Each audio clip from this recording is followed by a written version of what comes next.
Bonjour et bienvenue dans T'as vu, le magazine des étudiants en Master 2 journalisme de l'Institut catholique de Lille. Aujourd'hui, le 6 février, nous avons un programme bien chargé. On parlera féminisme avec le roller derby, un sport très féministe. Nous rendrons rue Cabarry pour la première vélorue de France, de Lille, qui a été inaugurée il n'y a pas très longtemps. Et enfin, le vélo sera à l'honneur. Nous nous rendrons dans les locaux de l'association Ancel qui apprend aux femmes à faire du vélo.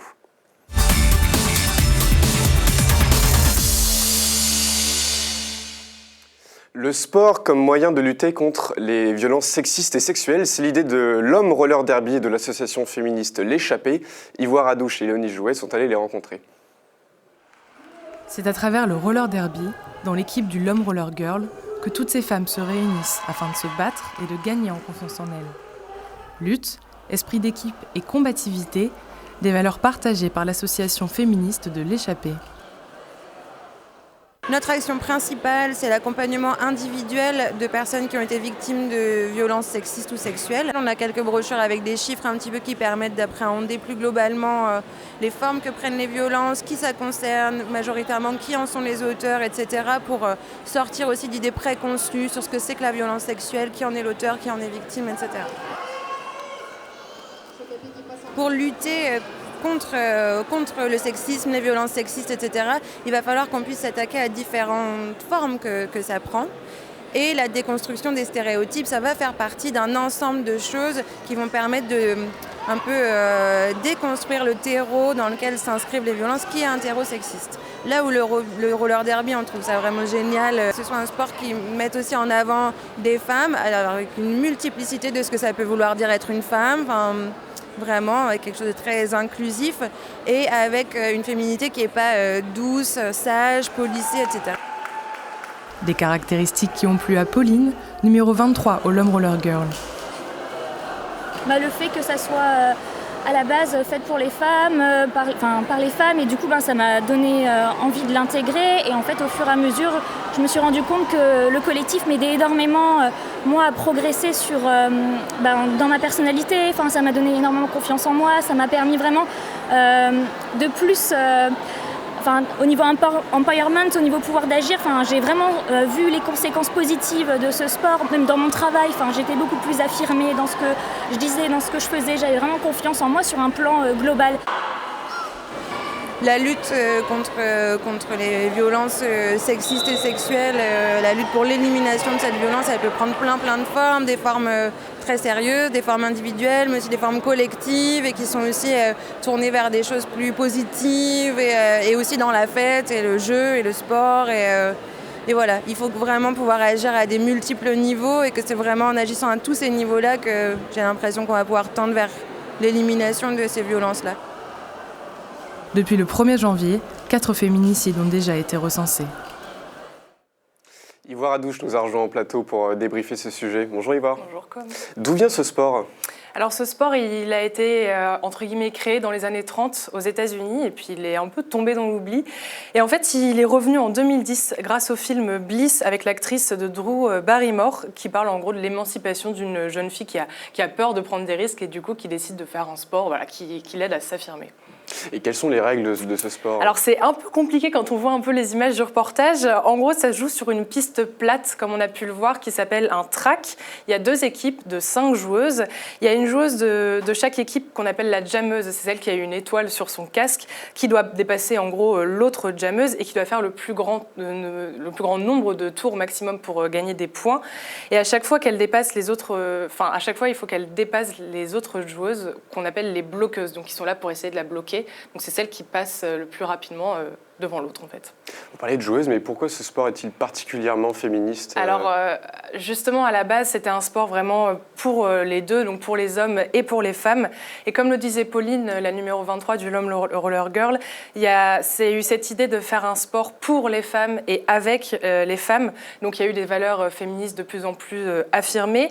Et vraiment les valeurs de ce sport, c'est l'autodérision du genre, il y a aussi le respect mutuel, l'estime de soi. Et c'est vraiment l'idée de créer un espace sécurisant pour les femmes. Et il y a vraiment un principe d'inclusion de toutes les personnes, quelle qu'elle soit leur identité du genre ou bien leur orientation sexuelle. Merci beaucoup, Ivoire. C'est la première vélorue des Hauts-de-France. Elle a été inaugurée récemment dans le quartier de Fives à Lille, entre l'axe situé entre la rue Cabanis et la rue Falec. C'est une rue qui donne la priorité aux vélos sur les autres véhicules. Cathy Benguet et Thibaut Duquesne sont allés sur place. À Fives, le vélo est presque roi.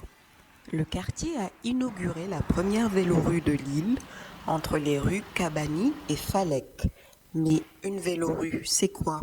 Tout simplement, une vélorue, en fait, c'est une rue qu'on va transformer en piste cyclable. C'est-à-dire que le vélo est prioritaire, les voitures sont autorisées, mais elles n'ont pas le droit de doubler le vélo. Donc les voitures vont rester derrière le cycliste. Une rue où l'on affirme la place du vélo. Sans surprise, cette nouveauté enchante les amateurs de bicyclettes. Ah bah très bien, dommage qu'il n'y en a pas plus. Et vous en voudriez d'autres? Bah oui, mais bon, je sais pas si c'est possible quand même, hein, avec toutes les voitures, c'est quand même le royaume de la voiture aujourd'hui. Bah justement, peut-être plus de rues comme ça, ce serait bien. Pourtant, ce tronçon de 750 mètres ne fait pas que des heureux. Des comportements irrévérencieux d'automobilistes n'ont pas tardé à être signalés. 5 accidents en pleine journée. Alors, je passais comme ça, et la voiture elle venait comme ça, et elle m'a foncé dans la rue de derrière, ou alors sur le rond-point surtout. C'est sûr que c'est nouveau. Les gens ne connaissent pas encore. Il y a des panneaux pour expliquer à quoi ça sert une vélorue. Mais évidemment, il y a des automobilistes qui respectent pas encore parce qu'ils ne connaissent pas non plus. Je pense que c'est à la longue, quoi. Les gens ont l'habitude, là, c'est parce qu'ils ne sont pas habitués à cette pratique, mais je pense que ça va venir. L'expérimentation sera faite pendant 1 an. En fonction du bilan, l'initiative sera étendue à d'autres quartiers.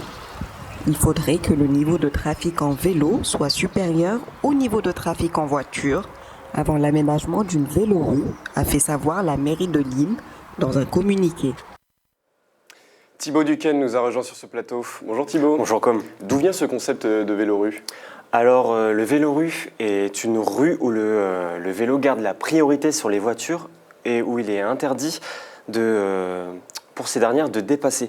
D'où vient ce concept? Ce concept est né en Allemagne, puis repris aux Pays-Bas, et il remet le vélo au cœur de la mobilité de la ville, puisque les cyclistes n'ont plus à se serrer sur la droite pour circuler.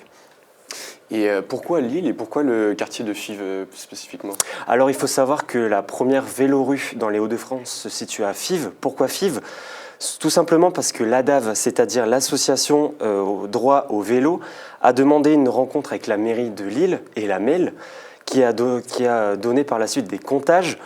Depuis, cette demande a été acceptée par la municipalité. Donc c'est grâce à ces comptages du nombre d'automobilistes que l'axe Cabanis-La Falec est devenu une vélorue.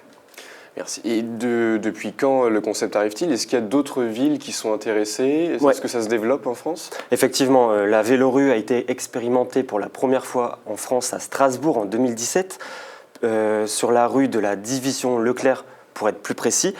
Et depuis, elle est présente dans d'autres villes en France comme Strasbourg ou encore Bordeaux. Et maintenant, Lille, bien sûr. Merci Thibaut. Cette première vélorue illustre bien l'importance qu'a ce moyen de transport à Lille. Dans ce but, l'association Ancel, en partenariat avec la mairie de Lille, propose des cours de vélo gratuits à des femmes pour leur permettre de se déplacer plus facilement. Nina Hatt et Juliette Dick sont allées rencontrer les responsables de cette association. S'émanciper grâce à une meilleure mobilité. C'est ce que propose l'association Ancel à la Fabrique du Sud depuis maintenant 2 ans. Lucie Wan, coordinatrice et animatrice de l'activité, justifie cette initiative. Elles ont demandé à pouvoir, elles aussi, faire du vélo, puisqu'il ne suffit pas de mettre des vélos à disposition comme des Véliles. Si on ne sait pas faire de vélo, personne ne s'en sert. Donc, ces ateliers ont lieu en non-mixité, puisque la non-mixité permet le non-jugement, l'émancipation et pouvoir s'exprimer aussi librement sans le regard et le jugement des hommes. Dès que les femmes se sentent un peu plus à l'aise, on sort dans le quartier, puis on envisage aussi de faire des balades pour permettre de découvrir les lieux de culture, d'accès aux droits, d'accès aux soins, voilà, et permettre aux femmes de se balader avec leur famille ou seules ou faire leurs courses à vélo. On est dans cette démarche-là. Donc Ancel, c'est aussi l'émancipation des femmes puisque ça permet de dépasser les barrières à la fois du périphérique, parce que là on est à l'île Sud et voilà, on est quand même séparé du centre-ville et il y a un difficile accès au transport en commun. C'est dépasser aussi les barrières qu'on se met dans sa tête, puisque réussir à monter sur un vélo quand on est adulte, c'est trouver son point d'équilibration, c'est pas forcément évident. Et donc là on est dans une démarche d'empowerment et d'émancipation des femmes. Un exercice de haute voltige pour certaines, mais dont Wafa Ovali, médiatrice de la mairie, se félicite grâce à de visibles progrès. J'ai vu déjà des personnes arriver, apprendre à faire le vélo, acheter leur vélo et d'autres qui ont vraiment très bien appris et que c'est devenu leur moyen pour bouger dans le quartier. Et donc avec un vélo, on a plus confiance, on réduit aussi les distances, donc on a plus de facilité à sortir du quartier aussi. Une initiative aidée par de nouvelles infrastructures et une politique municipale ouverte sur la mobilité.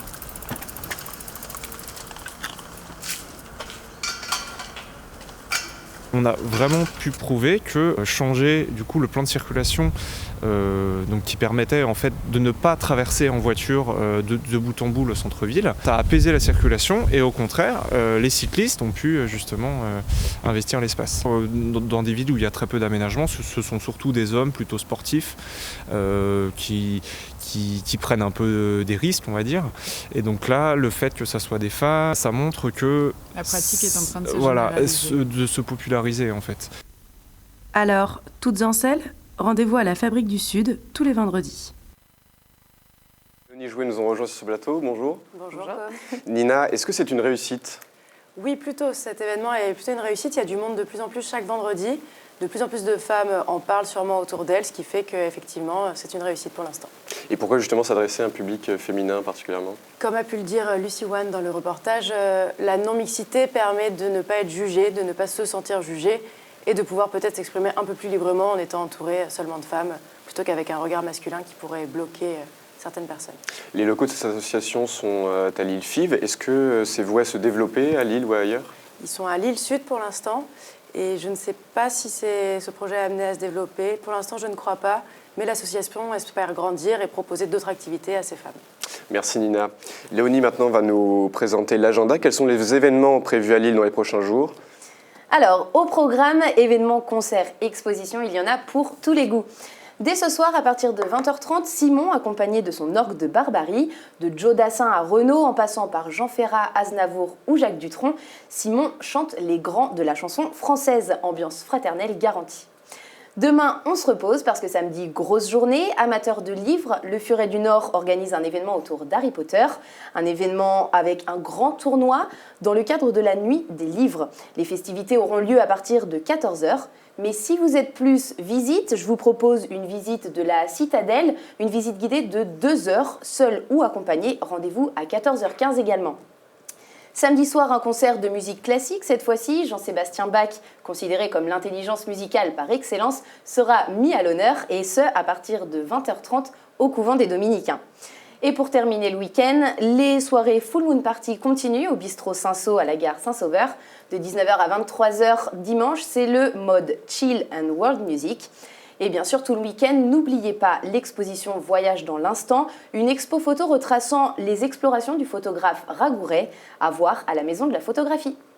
Merci Léonie, décidément, beaucoup de suggestions ce week-end. C'est la fin de notre émission. Merci à tous de nous avoir suivis. Nous nous retrouvons le 27 février pour un nouveau numéro de T'as vu, le magazine des étudiants en Master 2 journalisme. Bonne journée à tous.